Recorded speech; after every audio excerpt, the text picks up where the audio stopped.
ગુજરાતના મુખ્યમંત્રી ભૂપેન્દ્ર પટેલના હસ્તે આજે વિશ્વ પર્યાવરણ દિવસ નિમિત્તે અમદાવાદ મ્યુનિસિપલ કોર્પોરેશન દ્વારા શહેરમાં ગ્રીન કવર વધારવા માટે વૃક્ષ વાવા સિંદૂર વનમાં મિશન 4 મિલિયન અંતર્ગત વૃક્ષો વાવવાનું અભિયાન શરૂ કરવામાં આવ્યું છે। દેશ સહિત સમગ્ર વિશ્વમાં વિકાસના નામે વૃક્ષનું નિકંદન કરવામાં આવી રહ્યું છે, જેના પગલે ગરમીનો પારો ખૂબ જ ઉપર પહોંચ્યો છે। અમદાવાદ શહેરના નાગરિકો આગામી વર્ષો સુધી શુદ્ધ હવામાં શ્વાસ લઈ શકે તેમના ભાગરૂપે પૂરતું ભૂગર્ભ જળ રહે તેવા ઉદ્દેશ્ય સાથે મ્યુનિસિપલ શહેરના પર્યાવરણની જાળવણી પાછળ કરોડોના ખર્ચ કરી રહી છે।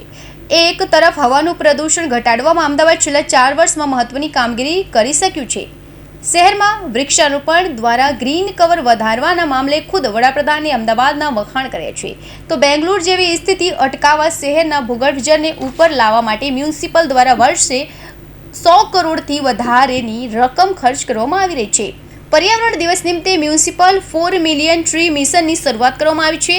ત્યારે આજે વિશ્વ પર્યાવરણ દિવસ નિમિત્તે મુખ્યમંત્રી ભૂપેન્દ્ર પટેલ જગતપુર બ્રિજ પાસે મ્યુનિસિપલના પ્લોટમાં સિંદૂરના છોડ રૂપી 4 મિલિયન ટ્રી અભિયાનનો પ્રારંભ કરાવ્યો છે।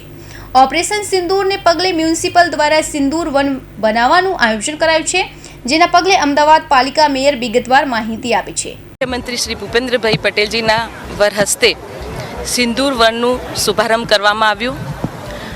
આ સિંદૂર વનમાં લગભગ આપણે મિશન 4 મિલિયન અંતર્ગત 5000 ચોરસ મીટર જગ્યામાં અંદાજિત 12000 જેટલા વૃક્ષો વાવવાના છે।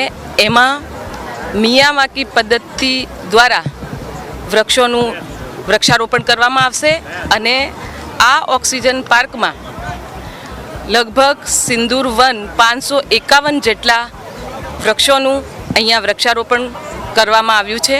આ સિંદૂર વનમાં કુલ 12000 વૃક્ષો ઉગાડાશે, જેમાંથી 551 વૃક્ષ સિંદૂરના હશે। ગયા વર્ષે 30 લાખ છોડ ઉગાડાયા હતા, જેમાં મ્યુનિસિપલે દાવો કર્યો હતો કે 85% છોડ જીવી રહ્યા છે, જ્યારે આ બાબતે આ રેશિયો 90% લઈ જવાનો છે। આ વખતે વિવિધ પ્રજાતિના કુલ 35થી વધુ છોડ રોપવામાં આવશે। અમદાવાદ પાલિકા 3 વર્ષમાં 66.21 કરોડનો ખર્ચ કરી 70.94 વૃક્ષ ઉગાડાયા છે અને હવે 4 મિલિયન ટ્રી અભિયાન અંતર્ગત 40 લાખ વૃક્ષ માટે મ્યુનિસિપલે 69 કરોડનો ખર્ચ કરશે, જે માટે 5 ખાનગી એજન્સીઓને વૃક્ષ વાવવા માટેનો કોન્ટ્રાક્ટ અપાયો છે, જેમાં મિયાવાકી પદ્ધતિથી વૃક્ષ ઉગાડવામાં આવશે। કૌશિક પટેલનો report, Hind TV news, Surat.